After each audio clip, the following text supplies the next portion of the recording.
নমস্কার।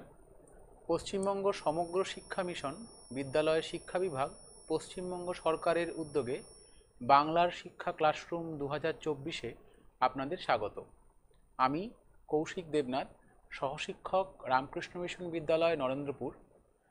এখন আমি আলোচনা করব সপ্তম শ্রেণীর গণিত বিষয়ের অধ্যায় ভগ্নাংশের বর্গমূল। চলো তাহলে বোর্ডে যাই। আমার ছাত্র বন্ধুরা, আমরা আজকের এই ভগ্নাংশের বর্গমূল এই অধ্যায়ে মূলত যেটা শিখবো সেটা হচ্ছে দশমিক ভগ্নাংশের বর্গমূল ও বর্গ। আমরা ইতিমধ্যে জেনেছি যে কি করে কোনো একটি সামান্য ভগ্নাংশের বা পূর্ণ সংখ্যার বর্গ বা বর্গমূল নির্ণয় করতে হয়। দশমিক ভগ্নাংশ কেমন হয় দেখতে? ধরো একটি দশমিক ভগ্নাংশ আমি নিচ্ছি।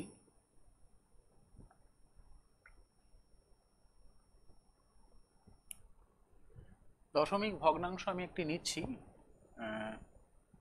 0.2 এর দশমিক ভগ্নাংশ এর বর্গ।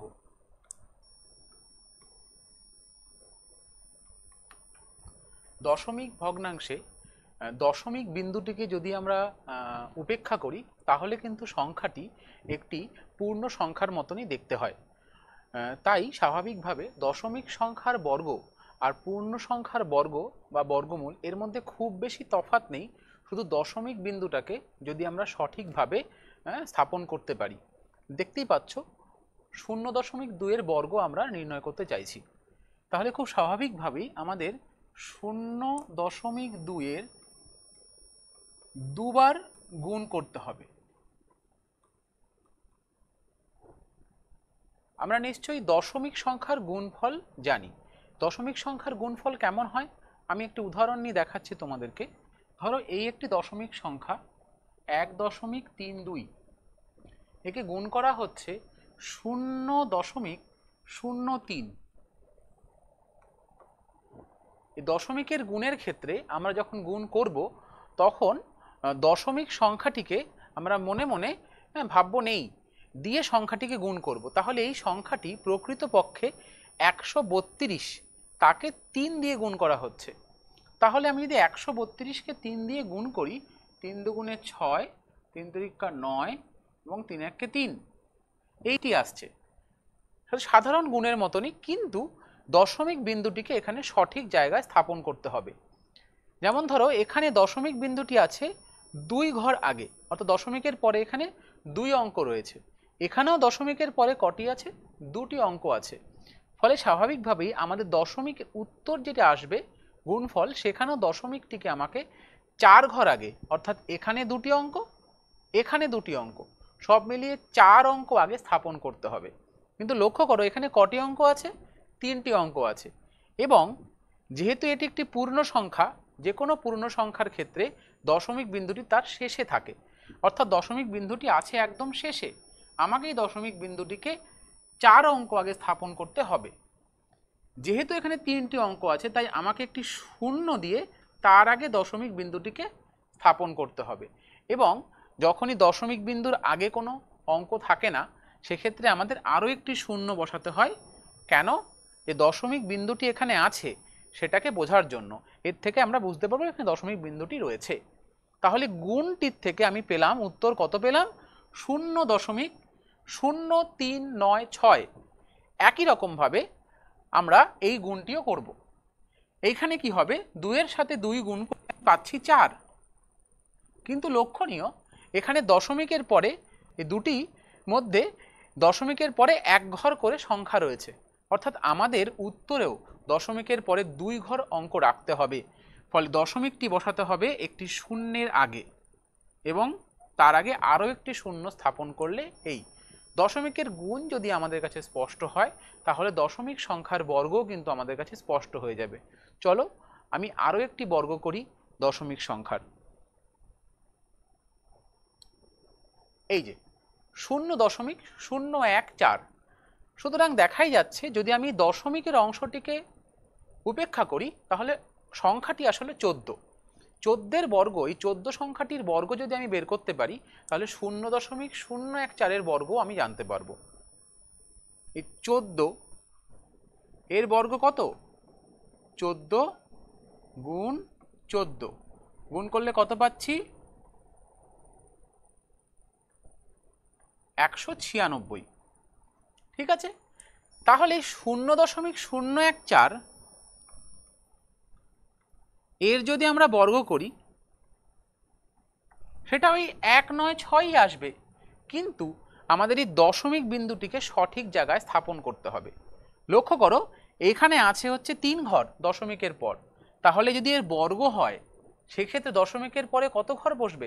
6 ঘর থাকবে।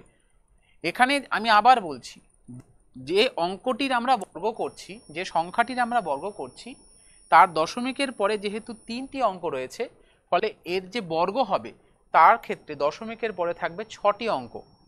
ফলে কিন্তু এখানে আছে কত? 196, তাহলে 196, এর আগে আমাকে আরও 3টি শূন্য বসাতে হবে। তাহলে আমি কি পেলাম? 000196। আমরা যদি সরাসরি এর গুণ করে দেখি তাহলে ব্যাপারটা ঠিক একই রকম হচ্ছে। এই যদি এদের গুণ করা হয় তাহলে প্রথমে 4 দিয়ে গুণ হবে, 4 4 16 6, হাতে 1, 4 1 4, আর 1 5, 4 14 56, আর 1 দিয়ে গুণ হলে হচ্ছে 14। কত আসছে? 6 9 1। কিন্তু যেহেতু দশমিকের পরে 3 যোগ 3 6টি অঙ্ক হচ্ছে, ফলে আমাদের এখানে শূন্য বসিয়ে সংখ্যাটিকে সঠিক করে লিখতে হবে। তাহলে বোঝাই যাচ্ছে দশমিক ভগ্নাংশের বর্গ আর পূর্ণ সংখ্যার বর্গের মধ্যে পার্থক্য শুধুমাত্র যেটা, সেটা হচ্ছে দশমিক বিন্দুটির। আমরা যদি সঠিক জায়গায় দশমিক বিন্দুটিকে স্থাপন করতে পারি তাহলে কিন্তু আমরা সেই দশমিক সংখ্যার বর্গটাকেও সঠিকভাবে নির্ণয় করতে পারবো। এখন যদি আমরা বর্গমূলের ক্ষেত্রে যাই, আমরা ইতিপূর্বে জেনেছি যে বর্গ করলে যেটা পাওয়া যায়, বর্গমূল করলে তার ঠিক উল্টোটা পাওয়া যায়। মানে এই 0.14 এর বর্গ যেহেতু এইটা, তাহলে এর বর্গমূল করলে কত চলে আসবে? আবার 0.014 আসবে। তাহলে যদি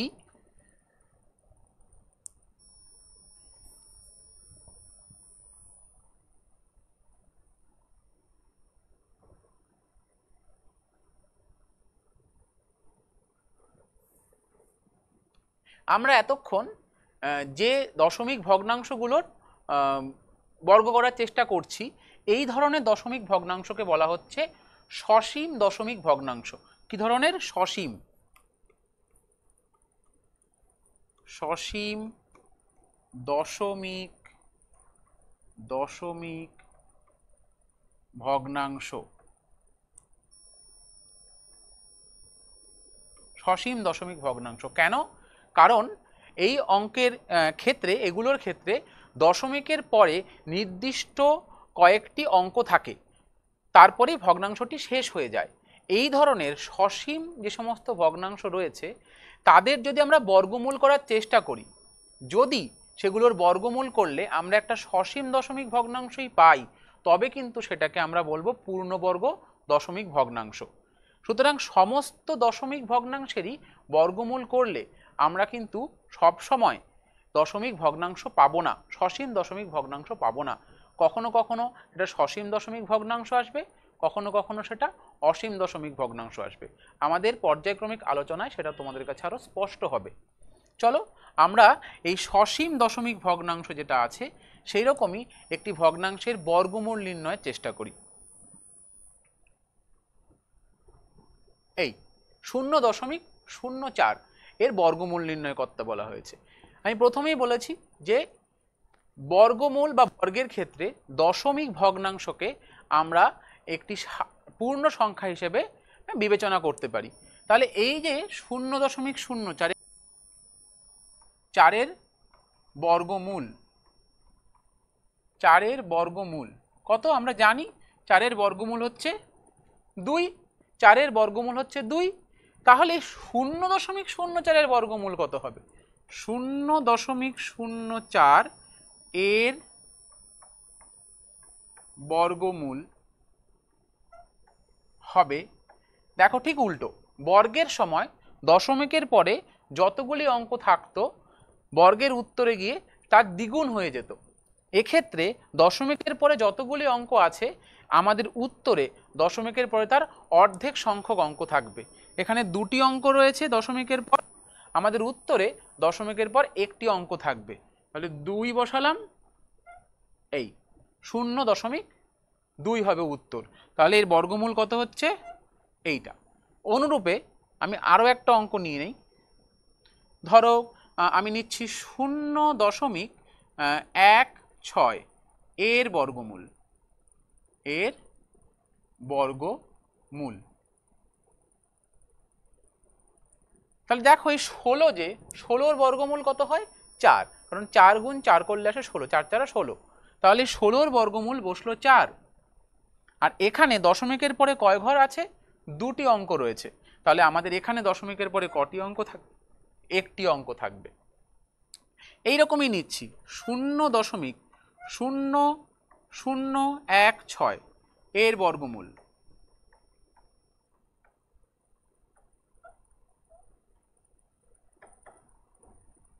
হলো কত আসবে? সেই 4ই হবে, কারণ 16-র বর্গমূল 4ই হচ্ছে। কিন্তু যেহেতু এখানে দশমিকের পরে 4টি অঙ্ক রয়েছে, ফলে এখানে আমাদের দশমিকের পরে দুটি অঙ্ক করে দিতে হবে। তাহলে একটা জিনিস লক্ষ্য করো, যদি কোনো সসীম দশমিক ভগ্নাংশের বর্গমূল করে আমাদের আরেকটি সসীম দশমিক ভগ্নাংশ পেতে হয়, মানে যদি আমাদের ভগ্নাংশটি পূর্ণবর্গ হয়, তবে অবশ্যই কিন্তু দশমিকের পরে যুগ্ম সংখ্যক অঙ্ক থাকবে। মানে যদি বলা হয় যে 0.016 এর বর্গমূল কি হবে?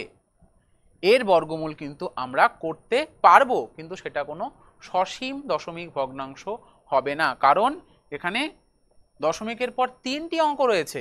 ফলে 3-এর অর্ধেক হচ্ছে 1.5, সেটা তো সম্ভব নয়। দশমিকের পরে কি করে আমি এর অর্ধেক সংখ্যক অঙ্ক লিখব? সম্ভব হচ্ছে না। ফলে এর ক্ষেত্রে কিন্তু এর বর্গমূল কি হবে? এর বর্গমূল হবে একটি অসীম দশমিক ভগ্নাংশ।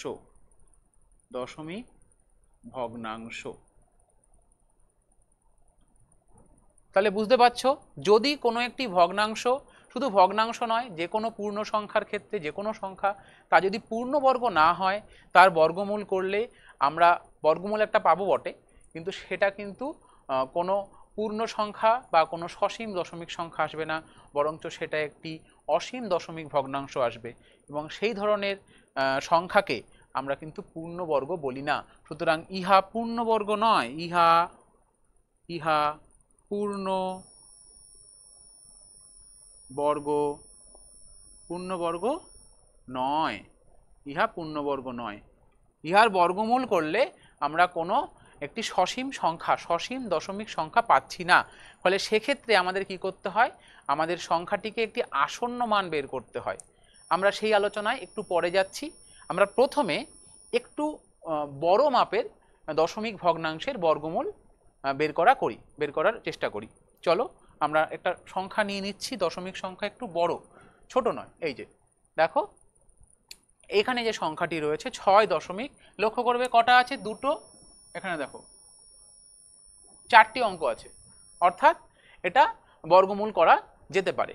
এটা বর্গমূল করলে এটা সসীম ভগ্নাংশ আসতে পারে, সুতরাং এটা করা যেতে পারে। চলো তাহলে আমরা করি। এখানে লিখে দেওয়া রয়েছে উৎপাদকে বিশ্লেষণের সাহায্যে করতে। আমরা এটাকে উৎপাদকে বিশ্লেষণের সাহায্যে করার চেষ্টা করি। প্রথমে আমি বলেছি যে দশমিক ভগ্নাংশের এই দশমিকটাকে আমরা অ্যাভয়েড করে শুধুমাত্র যে সংখ্যাটি আসছে তার বর্গমূল আগে নির্ণয় করি। কত আছে? 6, 3, 5, 0, 4। এই সংখ্যাটি, এই পূর্ণ সংখ্যাটির বর্গমূল কত সেটা আগে আমরা নির্ধারণ করি। তার জন্য আগে আমরা এটার উৎপাদকে বিশ্লেষণ করছি। 2 দিয়ে গুণে 6 2 একে 2, 7 দুগুণে 14, 5 দুগুণে 10, 2 দুগুণে 4, আবার 2 দিয়ে যাবে, শেষে 2 আছে, 2 একে 2, 5 দুগুণে 10, 8 দুগুণে 16, দুগুণে 14, 6 দুগুণে 12, আবার 2 দিয়ে যাচ্ছে, 7 দুগুণে 14, 9 দুগুণে 18, 3 দুগুণে 6, 8 দুগুণে 16, আবার 2 দিয়ে যাচ্ছে, 3 দুগুণে 6, 7, 9 দুগুণে 18, 19, 18, এবার 3 দিয়ে যাচ্ছে, আবার 3 দিয়ে যাচ্ছে,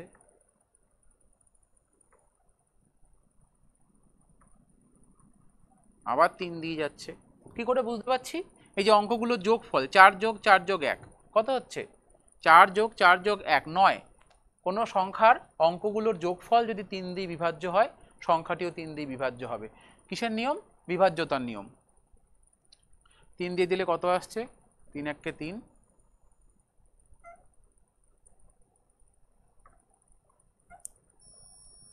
আবার 3 দিয়ে যাবে, এবং শেষে এসছে 49। বেশ বড় একটা উৎপাদকে বিশ্লেষণ, বেশ বড়। তাহলে আমরা কি করব?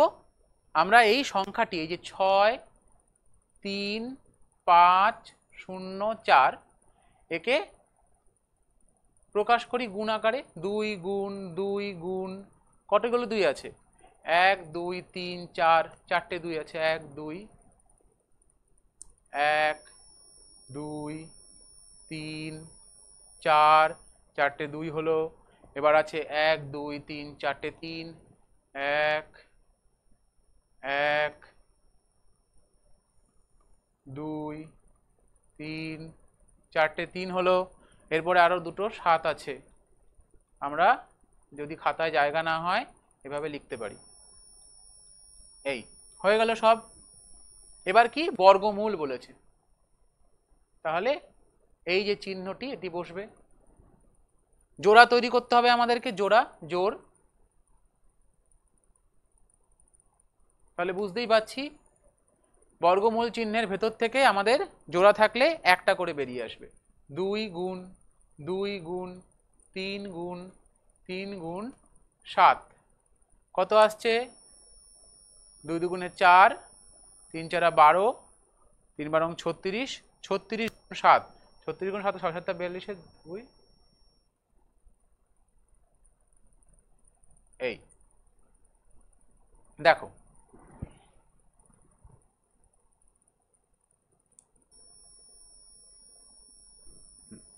2 5 2,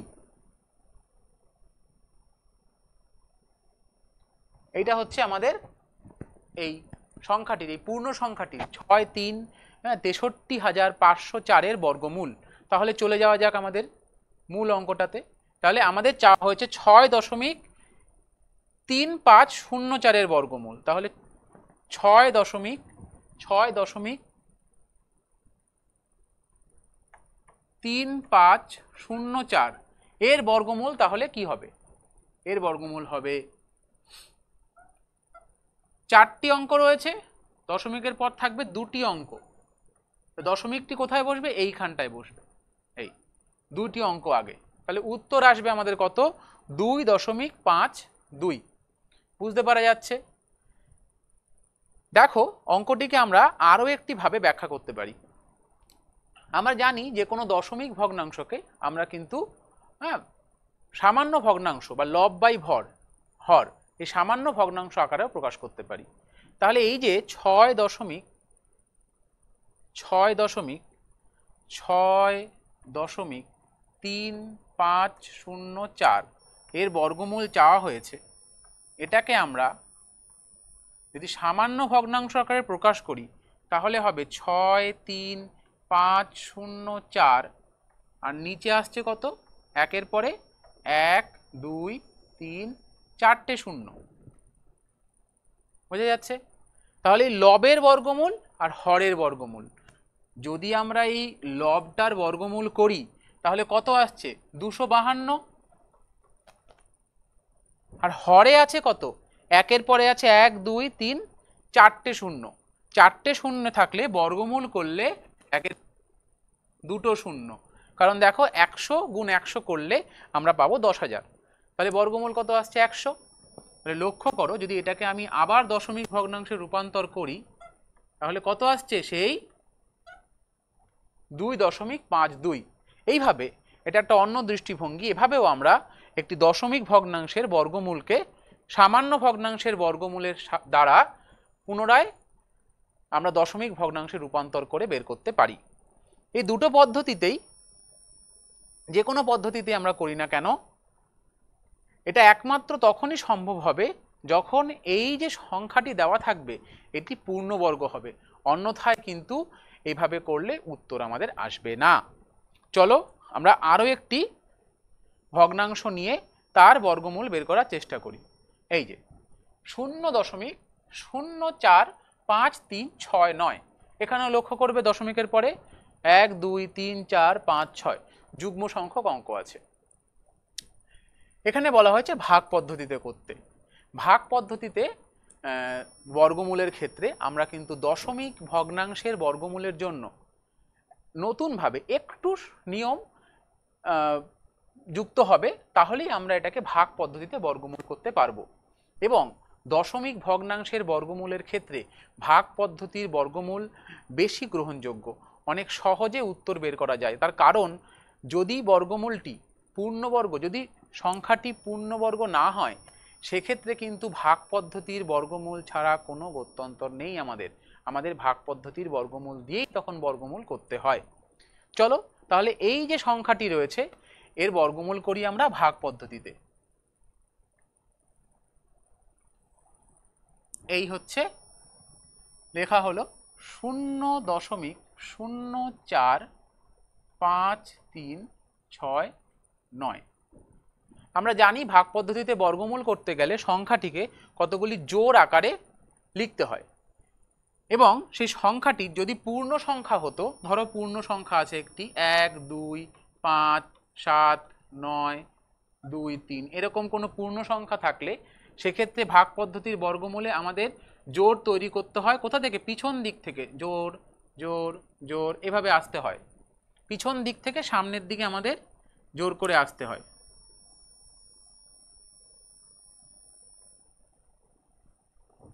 জোর করে করে আসতে হয়। কিন্তু দশমিক ভগ্নাংশের ক্ষেত্রে দশমিকের পরের অংশে জোর করতে হয় দশমিক থেকে, অর্থাৎ এইভাবে আমাদের জোর তৈরি করতে হবে। এইভাবে আমাদের জোর তৈরি করতে হবে। অর্থাৎ যদি কোনো একটি সংখ্যা এইরকম থাকে 1 2 5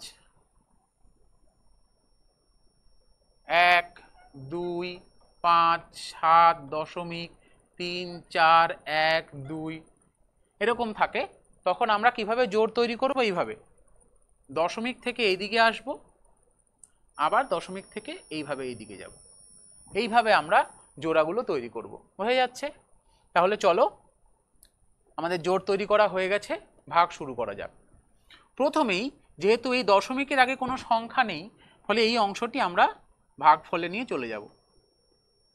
চলে গেল 0., এই দশমিকটা আমাদের কোথায় চলে গেল? ভাগফলে চলে গেল। দশমিক চলে গেলে এই শূন্যটা মূল্যহীন হয়ে যাচ্ছে, এই শূন্যটাও মূল্যহীন হয়ে যাচ্ছে, পড়ে থাকছে শুধু 4।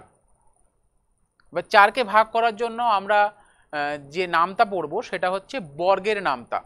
2 2 4, 3 3 9, 4 4 16, 5 5 25 এই নামতাটি পড়ব। সেই অনুযায়ী আমরা যদি পড়ি তাহলে আসছে হচ্ছে 2 2 4, মিলে গেল, 0 আসছে। এবার কি নামাতে হবে ভাগের মতন, কিন্তু যখন নামবে তখন কি নামবে? জোর আকারে নামবে। নেমে আসলো 53। আর এইখানে এই যে ভাগফল আছে তার দ্বিগুণ বসাতে হয়। অবশ্যই দশমিক বিন্দুটাকে আমরা অ্যাভয়েড করব, দশমিক বিন্দুটাকে আমরা গ্রাহ্য করব না, অগ্রাহ্য করে আমরা যে সংখ্যাটা থাকবে তার দ্বিগুণ বসাবো। তাহলে এখানে কত আছে? 2, 2 এর দ্বিগুণ কত হচ্ছে? 4। এই 4-এর পাশে আমাদেরকে এমনভাবে অঙ্ক লিখতে হবে যাতে সমস্ত সংখ্যাটাকে সেই অঙ্ক দিয়ে গুণ করলে এই 53-র কাছে আসে, তাকে টপকে গেলে হবে না, তার কাছে যেন এসে পৌঁছায়। তাহলে আমি যদি 41 4-এর পাশে 1 লিখি, 4 তার পাশে 1 লিখে এটাকে 1 দিয়ে গুণ করি, কত আসছে? 41 আসছে। যদি 4-এর পাশে আমি 2 লিখে 2 দিয়ে গুণ করি তাহলে কত আসছে? 84 আসছে। তাহলে দেখা যাচ্ছে 2 দিয়ে বড় হয়ে যাচ্ছে, তাহলে আমরা 1 বসাবো। এখানে আমি 1 লিখলাম, এখানেও আমি 1 লিখলাম, ঠিক আছে? তাহলে আসছে কত? 41। তোমরা কিন্তু অবশ্যই খেয়াল রাখবে যে সবগুলো সব জায়গায় ঠিক করে বসাচ্ছ কিনা। এইখানে একটা 1 বসবে, এই ভাগফলেও বসবে, এবং এই গুণফলটা এটাকে 1 দিয়ে গুণ করে এখানে লিখতে হবে। চলো বিয়োগ করি।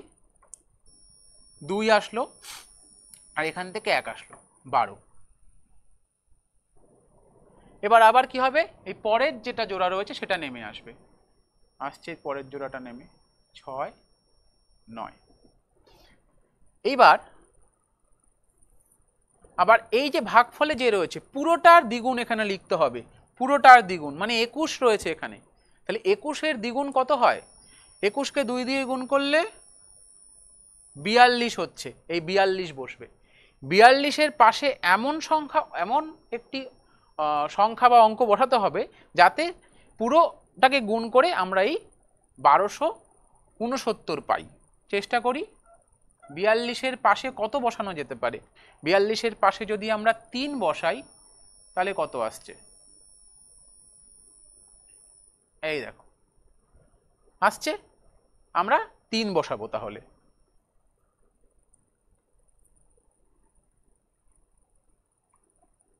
দেখো এইভাবে আমরা ভাগটা মিলিয়ে দেব।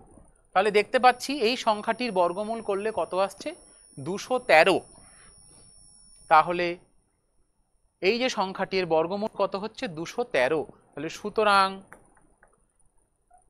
বর্গমূল 0.04539 সমান সমান কত আসছে? 0.213। তোমরা ভাবতে পারো যে এই সংখ্যাটির বর্গমূল আমরা উৎপাদকে বিশ্লেষণের সাহায্য করতে পারি। নিশ্চয়ই পারো, কিন্তু সেক্ষেত্রে যদি তোমরা চেষ্টা করো, নিজেরা করবে, দেখতে পাবে যে একটি বেশ বড় মৌলিক সংখ্যা দিয়ে আমাদের উৎপাদকের মধ্যে আসছে। যেমন এই যে 213, এটাকে যদি আমরা 3 দিয়ে ভাগ করি দেখা যাবে 71 আছে, 71। এই 71-এর নামটা তাহলে আমাদের জানতে হবে। এটা কিন্তু উৎপাদকে বিশ্লেষণে করার ক্ষেত্রে বেশ সমস্যার। উৎপাদকে বিশ্লেষণে করতে গেলে কোথাও কোথাও এই সমস্যার সম্মুখীন আমাদের হতে পারে, কিন্তু ভাগ পদ্ধতিতে আমরা যে কোনো সংখ্যার বর্গমূল করতে পারবো। ভাগ পদ্ধতি সব থেকে শক্তিশালী পদ্ধতি বলা যেতে পারে বর্গমূল নির্ণয়ের ক্ষেত্রে। তাহলে চলো, ভাগ পদ্ধতিতে বর্গমূল নির্ণয় আমরা শিখেছি, আমরা দ্বিতীয় একটি অঙ্কে যাই। দেখো এখানে 3টি বর্গমূল দেওয়া হয়েছে, 3টি সংখ্যার বর্গমূল দিয়ে তার যোগফল চাওয়া হয়েছে। কিন্তু লক্ষণীয়, আমাদের কি 3টি সংখ্যার বর্গমূল এখানে করার প্রয়োজন আছে? কখনোই নেই। কারণ এই দশমিক বিন্দুগুলোকে আমরা অগ্রাহ্য করি, উপেক্ষা করি, তাহলে সংখ্যাগুলো কিন্তু সবই এই 24,025, 24,025, এখানেও 24025, এখানেও 24025। তাহলে মূল সংখ্যাটা যদি দশমিকগুলোকে আমরা অগ্রাহ্য করি, মূল সংখ্যাটা হচ্ছে আমাদের 24025, তাই তো? এইটা হচ্ছে আমাদের মূল সংখ্যা। তাহলে এর বর্গমূল যদি আমরা একবার নির্ণয় করতে পারি তাহলে কিন্তু আমরা খুব সহজেই এই 3টে পৃথক পৃথক দশমিক ভগ্নাংশের বর্গমূল এক লহমায় বের করতে পারবো, শুধু সঠিক জায়গায় দশমিক ভগ্নাংশটিকে স্থাপন করে। তাহলে এর বর্গমূল কি করে করব? যেমনভাবে তোমার ভালো লাগে, তুমি ভাগ পদ্ধতি অবলম্বন করতে পারো, তুমি উৎপাদক বিশ্লেষণের পদ্ধতি অবলম্বন করতে পারো। আমি এখানে উৎপাদক বিশ্লেষণের পদ্ধতি অবলম্বন করছি। তাহলে এটাকে উৎপাদকের সাহায্যে ভাঙতে হবে। দেখা যাচ্ছে 2 দিয়ে যাচ্ছে না, আচ্ছা 3 দিয়ে যাচ্ছে, 5 6 7 8 9 10 11 12 13, যোগ করলে 13 হচ্ছে। 3 দিয়ে যাচ্ছে না, 5 দিয়ে যাচ্ছে, শেষে 5 আছে, 5 দিয়ে আমরা এটাকে করি। 4 5 20, 5 8 40, 0, 5 5 25, এটা আসছে ভাগ করে। আবার 5 দিয়ে যাবে, শেষে 5 আছে, 5 8 40, ঠিক আছে, হয় 5 নং 45 হবে, 5 নং 45, 3 আসলো, 5 6 30, 5 1 5। এবার বলো দেখি তোমরা এই 961কে কত দিয়ে যাবে? দেখো যদি চেষ্টা করো দেখবে এগুলো 2 3 5 7 11 13 17 কোনো কিছু দিয়ে বিভাজ্য নয়। যদি এইখানে অঙ্কটি ছেড়ে দাও তাহলে হবে না, কারণ এটাকেও ভাঙা যাবে, এটা কিন্তু মৌলিক সংখ্যা নয়, এটি একটি যৌগিক সংখ্যা। এই জায়গাগুলোতে এসে আমাদের উৎপাদক বিশ্লেষণ পদ্ধতিটি থমকে যায়। আমাদের কিন্তু সেক্ষেত্রে নামতাটা ভালো করে জানতে হবে, না হলে আমরা ভাগ পদ্ধতি অবলম্বন করতে পারতাম। যারা টেবিল অনুযায়ী বর্গগুলো ভালো করে মনে রাখবে তারা বুঝতে পারছে যে এটা আসলে 31 গুণ 31। কেউ যদি 31কে 31 দিয়ে গুণ করে কত আসে? দেখো তো আসছে কি না 961। এই অর্থাৎ পূর্ণবর্গ ছোট ছোট 3 অঙ্কের পূর্ণবর্গ সংখ্যা আমাদের দেখেই চিনতে পারা, অন্ততপক্ষে অনুমান করতে পারা যে কোন সংখ্যাটির বর্গ করে এই সংখ্যাটি এসছে, সেটা যত ভালো অনুমান করতে পারবো তত আমরা বর্গমূলের অঙ্ক খুব তাড়াতাড়ি এবং সহজে করতে পারবো। তাহলে দেখতেই পাচ্ছি যে আমাদের এখানে 31-এর বর্গ করে, এই 31 একটি মৌলিক সংখ্যা, তার বর্গ করে আসছে 961। তাহলে এভাবে আমরা ভেঙে দিলাম। তাহলে আমরা এখানে যদি করি এর বর্গমূল, তাহলে এই 2 4 0 2 5 এর বর্গমূল হচ্ছে কত? 5 গুণ 5 গুণ 31 গুণ 31, কত আসছে? 5 গুণ 31, 155। কত আসছে? 155। কিন্তু আমাদের যে অঙ্ক, সেখানে তো এই অঙ্কটা নেই, সেখানে কতগুলো দশমিক ভগ্নাংশ দেওয়া আছে। কি করব? তাহলে আমরা তাদেরকে একটা একটা করে বের করি। এই 2 4 0.25 যোগ 2.4025 যোগ 0.24025। দেখো এইখানে দশমিকের পরে কটি অঙ্ক আছে? দুটি অঙ্ক। তাহলে এই যে উত্তরটা এসছিল আমাদের 155, এখানে দশমিকের পরে কটি অঙ্ক থাকবে? একটি অঙ্ক। দশমিকটা তাহলে আমরা এইখানে স্থাপন করব। এই যে দ্বিতীয়টি রয়েছে এর বর্গমূল করতে গেলে এখানে আছে 4টি অঙ্ক, উত্তরে দশমিকের পরে থাকবে আমাদের দুটি অঙ্ক, তাহলে এইখানে বসবে আমাদের দশমিক। অনুরূপে এইখানে দশমিকের পরে আছে 6টি অঙ্ক, তাহলে আমাদের হবে দশমিকের পরে 3টি অঙ্ক। এইভাবে আমরা দশমিকটাকে স্থাপন করে কি পেয়ে গেলাম? উত্তরগুলো পেয়ে গেলাম। এবার এদের যোগ করলেই হবে। দশমিকের যোগের নিয়ম কিভাবে লিখতে হয়? দশমিকের যোগের ক্ষেত্রে সব সময় দশমিকগুলোকে লম্বভাবে একটি রেখায় রাখতে হবে। যেরকম এখানে 15.5, পরেরটা যখন লিখবো তখন দশমিকটাকে একই লাইনে রাখবো, 1 5 5। পরেরটা যখন লিখবো তখনও দশমিকটাকে একই স্থানে রাখবো, 0 1 5 5। বোঝা যাচ্ছে? দশমিক বিন্দুগুলো সবসময় যেন একই স্থানে থাকে। এগুলো আমরা রাফ ওয়ার্কে দেখাবো, মূল অঙ্কে দেখানোর প্রয়োজন নেই।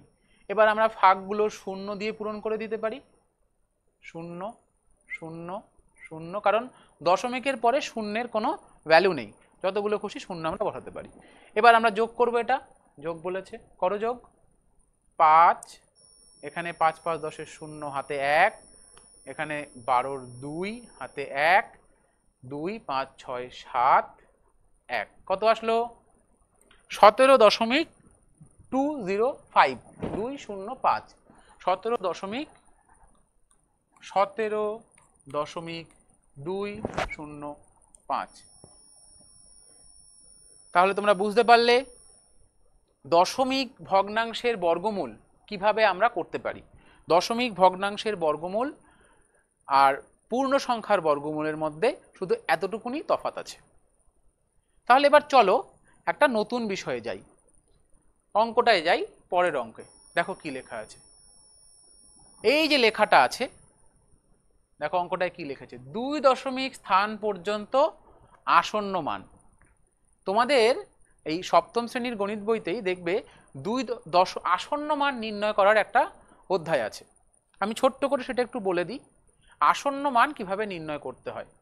ধরো কোনো একটি দশমিক ভগ্নাংশ আছে, দশমিকের পরে অনেকগুলি অঙ্ক আছে, 2, 3, 5, 7, 9, 2, 1 এরকম, বা ধরো আরো বড়।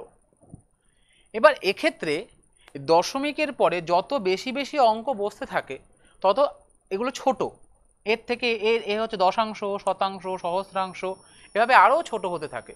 ফলে বাস্তবিক ক্ষেত্রে কাজের জন্য দশমিকের পরে এত ঘর পর্যন্ত অঙ্কের প্রয়োজন পড়ে না। তাই বিভিন্ন ক্ষেত্রে এই সংখ্যাটিকে আমরা একটি নির্দিষ্ট দশমিকের ঘরের পরে নির্দিষ্ট স্থান পর্যন্ত লিখে বাকিটাকে আমরা মুছে দিই, বাদ দিয়ে দিই। তখন আমাদের বলা হয় আসন্ন মান। আসন্ন মানে মূল মানের কাছাকাছি মান একটা বের করো, মানে আসল মানটার আমার প্রয়োজন নেই। যেমন ধরো তুমি বাজারে গেলে একটা কিছু মাপছো, সেক্ষেত্রে তো তোমার মূল মানটার প্রয়োজন পড়ে না, একদম পুঙ্খানুপুঙ্খ মাপটা নেই না, আমরা কাছাকাছি নেই। যে কোনো কিছু কিনতে গেলে খুব কাছাকাছি মাপ নেই, এই যে কাছাকাছি মাপ এটাকে বলা হচ্ছে আসন্ন মান। তাহলে ধরো এখানে প্রশ্ন করা হচ্ছে যে 2 দশমিক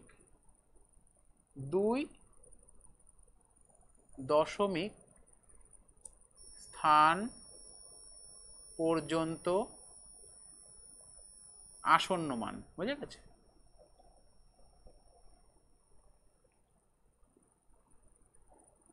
তার মানে দশমিকের পরে কয় ঘর থাকবে?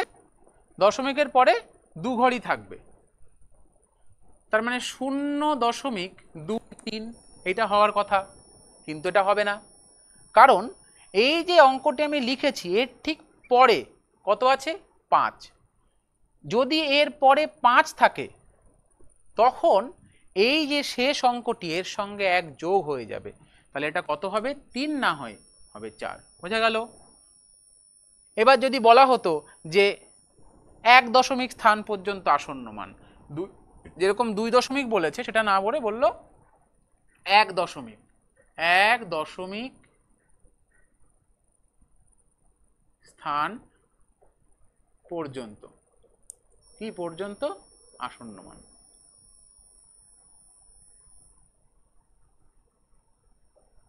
সেক্ষেত্রে কিন্তু আমি লিখব 0.2। আমরা কিন্তু 2 এর সঙ্গে আর 1 যোগ করব না। কেন? এই এর পিছনে কত রয়েছে? 3।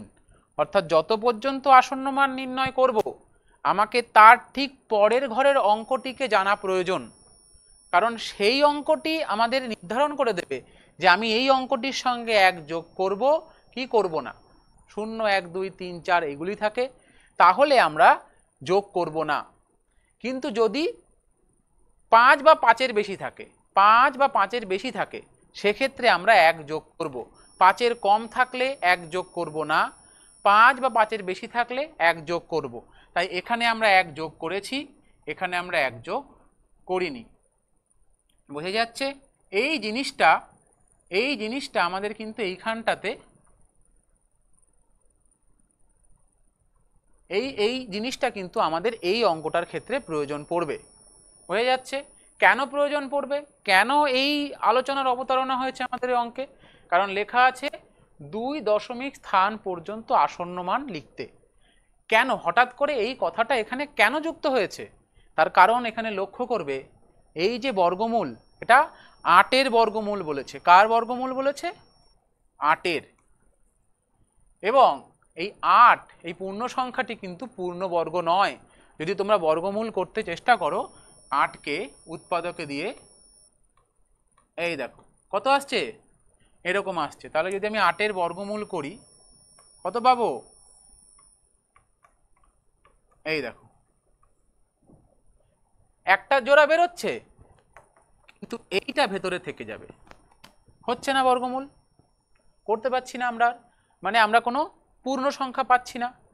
এই রকম ক্ষেত্রে যখন আমরা কোনো একটি পূর্ণবর্গ নয় এমন সংখ্যা, সেটি পূর্ণ সংখ্যা হতে পারে, দশমিক ভগ্নাংশ, সসীম দশমিক ভগ্নাংশ হতে পারে, বর্গমূল করার চেষ্টা করি, তাহলে কিন্তু উত্তর হিসেবে আমরা একটি অসীম দশমিক ভগ্নাংশ পাবো।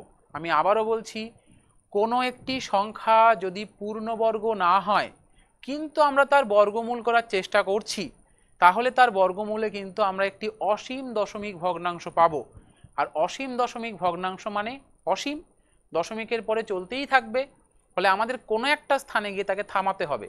তাই এই ধরনের অঙ্কের ক্ষেত্রে প্রশ্নে সর্বদাই উল্লেখ থাকবে কত পর্যন্ত অঙ্কটা করে আমরা থেমে যাব। এই অঙ্কে বলেছে এটার মান বের করবে, কিন্তু সম্পূর্ণ মান বের করা সম্ভব নয়। তাই আমরা কি করব, দশমিকের পরে 2 ঘর পর্যন্ত মান আমরা বের করব। এবার একটা জিনিস লক্ষ্য করো, এই যে আসন্ন মানের আলোচনাতে 2 ঘর পর্যন্ত আসন্ন মান বের করতে গেলে আমাদের তো তার পরের ঘরের অঙ্কটাকে দেখতে হবে। তাকে দেখেই তো আমি নির্ধারণ করব যে এই অঙ্কটার সাথে আমি 1 যোগ করব কি করব না।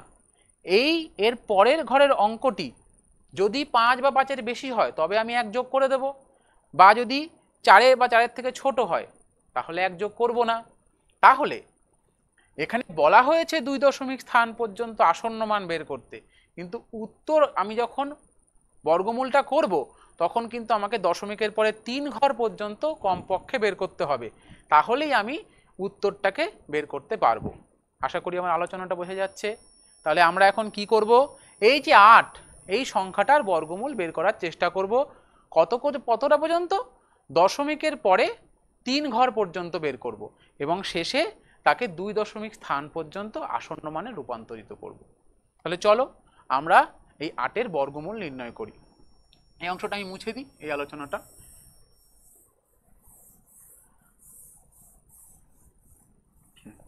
চলো, এবার প্রশ্ন হচ্ছে এই 8-এর বর্গমূল করতে গিয়ে আমরা দেখতে পেলাম বর্গমূল তো হচ্ছে না। এক্ষেত্রে আমাদের একটি মাত্র পদ্ধতি প্রয়োগ করতে পারবো, সেটা হচ্ছে ভাগ পদ্ধতিতে। তাহলে এটাকে কিভাবে বর্গমূল করব, ভাগ পদ্ধতির দ্বারা। চলো লিখে ফেলি ভাগ পদ্ধতিতে এটাকে। এই 8, এটি একটি পূর্ণ সংখ্যা 8, কিন্তু পূর্ণ সংখ্যার দশমিক বিন্দু থাকে তো, কোথায় থাকে, এর ঠিক পরে। পূর্ণ সংখ্যার দশমিক বিন্দু সবসময় থাকে সংখ্যাটির পরে, এবং তারপরে আমি যত খুশি শূন্য লিখতে পারি আমার ইচ্ছা মতো। যত খুশি কি লিখব না, যেহেতু আমাদের দশমিকের পরে 3 ঘর পর্যন্ত বের করতে হবে, তাই আমরা এখানে 6টি শূন্য লিখব। প্রত্যেক ঘরের জন্য 2টি করে শূন্য আমাদের প্রয়োজন হবে। 6টি শূন্য লিখলাম এবং দশমিক ভগ্নাংশের ভাগ পদ্ধতিতে বর্গমূল আমি কিছুক্ষণ আগেই দেখিয়েছি। এই যে এখানে দেখিয়েছি কিভাবে আমাদের তীর দিয়ে দশমিকের পরের দিকে দাগাতে হয়। এইভাবে আমরা এখানেও দেখো, এখানেও আমরা এটাকে দাগ দেব। দেখো তো দাগ দিয়ে নিচ্ছি, এই এই এই দশমিকের পরের অংশে দাগ দেওয়া হয়ে গেল। দশমিকের আগে একটি মাত্র অঙ্ক রয়েছে, যদি এটি বড় থাকতো তাহলে এদিকেও আমাদের দাগ দিতে হতো। একটি মাত্র অঙ্ক রয়েছে, সুতরাং আমাদের আর জোড়া তৈরি করার ব্যাপার নেই। তাহলে চলো আমরা এবার অঙ্কটা শুরু করি। প্রথমে 8-এর জন্য যদি আমরা নামতা পড়ি, বর্গের নামতা, তাহলে 2 দুগুণে 4, 3 ত্রিকা 9, 3-এ বেশি হয়ে যাচ্ছে, 2 দিয়ে দেব। 2 2 4 কত আসছে বিয়োগ করলে, 4 আসছে, হয়ে গেল। এবার আমাকে দশমিকের পরের অংশে হাত দিতে হবে। সেক্ষেত্রে আমাদের দশমিকটাকে কি করতে হবে, ভাগ ফলে নিয়ে যেতে হবে। আমি দশমিকটা এখান থেকে কাটলাম, ভাগ ফলে নিয়ে বসিয়ে দিলাম। ভাগ ফলে বসালাম ঠিকই, কিন্তু মনে মনে ভাববো এটা এখানে নেই। এর যখন দ্বিগুণ করে এখানে নামাবো, আমরা জানি যে ভাগ ফলে যা থাকে প্রতি ধাপেই তার দ্বিগুণ করে ভাজকে লিখতে হয়। তাহলে 2-এর দ্বিগুণ কত, 4, এখানে লিখবো। দশমিকটাকে কিন্তু ভাববো আমরা নেই, এবং কি এখান থেকে একটি জোড়াকে এখানে কেটে নামাবো। এই নামলো একটি জোড়া, যখনই নামবে জোড়ায় জোড়ায় নামবে। তাহলে এবার আবার আমরা ভাগটা শুরু করতে পারি। চলো, 4-এর পাশে আমাদের সংখ্যা লিখতে হবে। 4-এর পাশে কত লিখলে এই 400 আসবে। দেখো এবার তাহলে 2, 3, 4, 5 এভাবে বিভিন্ন রকমের অঙ্ক বসিয়ে বসিয়ে আমাদের এটা পরখ করতে হবে। আমরা একটু বড় অঙ্ক বসাবো, কারণ তোমরা খেয়াল করবে, হ্যাঁ, এই 4-এর পাশে যদি আমরা 3, 4 বসাই, তাহলে সেটা দিয়ে 4কে গুণ করলে কত হচ্ছে, যদি ধরো 3 বসাই, তাহলে 3 × 9, 3 × 12। দেখো এইটা আমাদের খুব গুরুত্বপূর্ণ। 3 × 12 হচ্ছে 3 অঙ্কের সংখ্যা আসবে, 3 অঙ্কের সংখ্যার মধ্যে 3 × 12 আসছে, কিন্তু আমাদের এখানে 3 অঙ্কের সংখ্যার প্রথম দুটি এই দশক আর শতকে কত আছে, 40। ফলে আমাদের 40-এর কাছাকাছি যেতে হবে। 4-এর নাম তাই 40 আসছে কোথায়, 4 × 10 = 40, 4 × 9 = 36, অর্থাৎ আমাকে 8, 9 এরকম বড় বড় অঙ্ক বসিয়ে পরখ করতে হবে। চলো আমরা বড় অঙ্ক দিয়ে চেষ্টা করি। 4-এর পাশে বসাই, 4-এর পাশে 8 বসাই, 8 × 64, 4 হাতে 6, 4 × 32 আর 6 × 38 হচ্ছে। দেখো 384 এসছে। ঠিক আছে, 9 দিয়ে করে দেখি। 4-এর পাশে 9 বসাই, 9 বসিয়ে দেখি কত আসে। 9 × 81, 1 হাতে রইল 8 আর 4 × 36 হয়ে গেল কত, 44। বড় হয়ে যাচ্ছে তো 400 থেকে, তাহলে আমাদের কোনটা গ্রহণযোগ্য হবে, এইটা। 8 দিয়ে আমরা করব। বসিয়ে দিই তাহলে 8, এখানে বসালাম 8, এখানে বসালাম 8, আসলো কত, 3, 8, 4, 384 এসছে। ঠিক আছে, তাহলে বিয়োগ করছি। 6 হাতে 1, 8 আর 1 9 আর 1 10, কত এসছে, 16। এবার আবার একটা শূন্যের জোড়া এখানে নামাবো, নামালাম, এবং এই সমস্ত ভাগফল যেটা আছে 28, তার দ্বিগুণ আমাদের এখানে লিখতে হবে, পুরোটার দ্বিগুণ যা আছে। 28-এর দ্বিগুণ কত হয়, 56। বসলো। একই রকম এই 56-র পাশে আমাদেরকে অঙ্ক বসাতে হবে, যেটা দিয়ে গুণ করলে এই 1600-র কাছে আমি পৌঁছাতে পারবো। তাহলে দেখি বসিয়ে, 56। একই রকম আমরা কিভাবে আইডিয়া করব কত বসাবো। দেখো এই 5 আর এখানে আছে 16, পিছন থেকে বাদ দিলেই 5, তাকে কত দিয়ে গুণ করলে 16 আসে, 3 × 5 = 15। সুতরাং 3, 4 × 5 = 20, বড় হয়ে যাচ্ছে। সুতরাং এই 5 দিয়ে, যেহেতু এই 16কে 3 দিয়ে আসছে, ফলে এখানে আমাদের 56-র পাশে আমাদের 2 বা 3 এরকম কিছু একটা বসিয়েই এই 1600-র কাছে আমরা পৌঁছাতে পারবো। এই গেসিংটা, এই আইডিয়াটা, অনুমানটা যদি আমরা করতে না পারি, তাহলে আমাদের কিন্তু এই রাফের কাজটা অনেক বেশি হয়ে যাবে। তো চলো আমরা দেখি, 3 দিয়ে করে দেখি কত আসছে। 3 দিয়ে করছি, 3 × 9, 318, 8 হাতে 1 ওটাকে 16। দেখো বেশি হয়ে গেছে, 1689 এসছে। তাহলে 56-কে কত দিয়ে দেবো আমি, 2 দিয়ে দেই, তাই না? 2 দিয়ে দিলে কত আসছে, 2 × 2 = 4, 6 × 2 = 12, 2 হাতে 1, 11। দেখো 11, 24, 1124 আসছে। তাহলে 3 দিয়ে যাবে না। চলো তাহলে আমরা একটু ছোট করে নিই, তাহলে দেখতে পাবো। এই নাও, এবার তাহলে আমরা কত বসাবো, এইটা বসাবো, সরি এটা নয়, এটা বসাবো।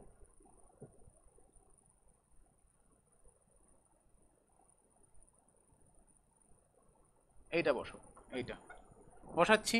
2 বসলো, 2 বসলো, এখানে এখানে বসবে 1, 1, 2, 4, বিয়োগ করতে হবে। বিয়োগ করলে আসছে 6 আর আসছে 7, 4, 476 আসছে। ঠিক আছে, 476। এবার আবার একটা শূন্য এখান থেকে নামাতে হবে আমাকে, 0, 0। এবং এই যে 282 এসছে, এর দ্বিগুণ আমাকে কিন্তু এখানে এবার লিখতে হবে। 282-র দ্বিগুণ কত, 2 × 2 = 4, 8 × 2 = 16, 6 হাতে 1, 564।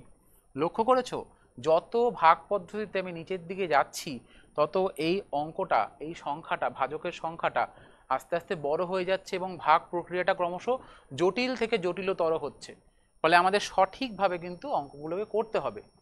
চলো তাহলে এবার আমরা চেষ্টা করব এই 564-র পাশে কত বসাবো। একই রকম আমাদের অনুমান করতে হবে।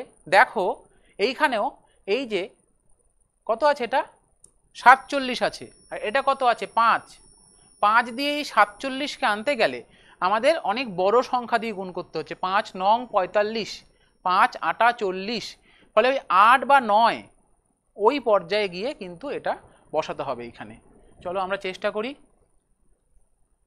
এই 5 6 4 আমরা প্রথমে 9 দিয়ে চেষ্টা করি বা 8 দিয়ে চেষ্টা করি। চলো এখানে 8 বসালাম, 8 দিয়ে গুণ করছি, কত আসছে দেখি।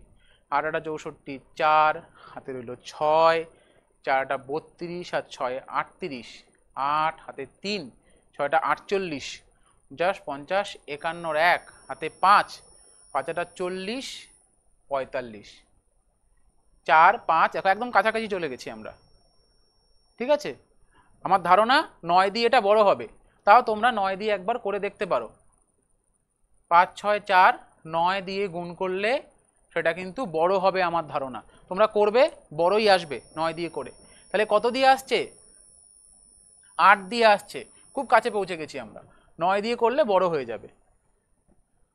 তাহলে এখানে 8 দিলে, এখানে 8 দিলে কত আসছে? 4 5 1 8 4। তাহলে এখানে বিয়োগ করলে আসছে 6 হাতে 1, 8 রেখে 9 রেখে 10, 1 হাতে 1 2 4 আর এখানে 5 6 7 2। ভাগ কিন্তু আমাদের শেষ হয়নি, চলবেই। কারণ আমি প্রথমেই বলেছি যেহেতু 8 পূর্ণবর্গ সংখ্যা নয়, সুতরাং ভাগ কিন্তু শেষ হবে না। এটা অসীম পর্যন্ত, অনির্দিষ্ট কাল পর্যন্ত চলতেই থাকবে এবং দশমিকের পরে অঙ্ক আসতেই থাকবে এবং তার মধ্যে কোনো রকমের কোনো পর্যায় দেখা যাবে না। আমরা অসীম দশমিক ভগ্নাংশ পড়েছি, কিন্তু সেটা ছিল আবৃত, পৌনঃপুনিক লিখতাম। কিন্তু এইখানে যে দশমিক ভগ্নাংশটি আসবে সেটি অনাবৃত হবে। অসীম ভগ্নাংশ এবং অনাবৃত অসীম দশমিক ভগ্নাংশ আসবে। ফলে এখানে দশমিকের পরে যে অঙ্কগুলো আসবে তার মধ্যে কোনো মিলও থাকবে না। ফলে আমাদের একটা জায়গায় গিয়ে থামতে হবে, আমরা এখানেই থেমে যাব, কারণ আমাদের 2 দশমিক স্থান পর্যন্ত আসন্ন মান চাওয়া হয়েছে। তাহলে কি করে লিখবো এবার উত্তরটা দেখো। তাহলে এইটার মানে হচ্ছে কি 2.828, 2.828 শেষ হয়নি তো, ডট ডট ডট, 3টে ডট দেবো। এর মানে হচ্ছে এটা এখনো চলছে। তাহলে আমি যদি এটাকে এবার আসন্ন মান বের করি, তখন এটা তো আর সমান সমান থাকবে না, না। আসন্ন মান মানে কি? কাছাকাছি একটা মান, খুব কাছাকাছি একটি মান বের করব। তাই আমি এখানে এই রকম একটি চিহ্ন দেব। এটাকে বলা হয় প্রায় সমান। কত ঘর পর্যন্ত লিখব? দশমিকের পরে 2 ঘর। লক্ষ্য করো এই যে অঙ্কটি আছে এটা কি 5-এর থেকে বড় আছে? এটা কি 5-এর থেকে বড়? তো তাহলে এই 2টা কি হয়ে যাবে? 1 যোগ হয়ে এখানে 3 হয়ে যাবে।